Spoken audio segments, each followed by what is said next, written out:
Fl-eqqel tad-dibattitu dwar il-budget, il-Labor reġa' nqabad jikdeb u wara l-gidba tal-Prim Ministru dwar il-propaganda tal-Gvern u l-spots politiċi, issa il-Partit Laburista inqabad ixerred fake news dwar il-Partit Nazzjonalista. Fil-fatt, it-Times of Malta wetqet fact check dwar dak li l-Ministri Jonathan Attard u Byron Cabelleri ppreżentaw f'konferenza tal-aħbarijiet nhar it-tnejn wara nofsinhar. Liema fact check sab li dawn gidbu fi klihom. Dakinhar il-Ministri tabela qalu li l-pajjiż taħt mexxija nazzjonalista kellha l-ar rata ta' qatt fl-Ewropa u l-ogħla deficit fiskali. Iżda il-fact check wera bl-iktar mod ċar li dan mhux minnu u li din hija informazzjoni falsa. Il-verità hi waħda.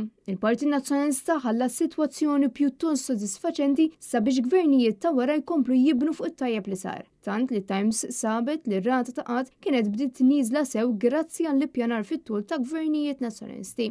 Fuq kollox l-istess Times tikkonferma li mhux veru li l-qatt kien lar fl-Ewropa u li din biss fake news li ħoloq il-Labor. Fil-fall statistika tal-Unjoni Ewropea stesturi li meta l-Labor ħal poter ta' Kastilja f'Marzu tal-2013 sab li r-rata ta' qatt kienet ta' 5.8%. Rata li Times iddiskrivita bħala lejra ta' pajjiżi oħra Ewropej hekk kif kienet waħda pjuttost baxxa. Bil-Ġermanja u Lussemburgu biss li kellhom ir-rata kemm xejn aktar baxxa. L-istess ċifri juru li din ir-rata tant inżammet baxxa minn Gvern Nazzjonalista li pajjiżna qatt ma wasal biex qabeż il-medja ta' pajjiżi Ewropej.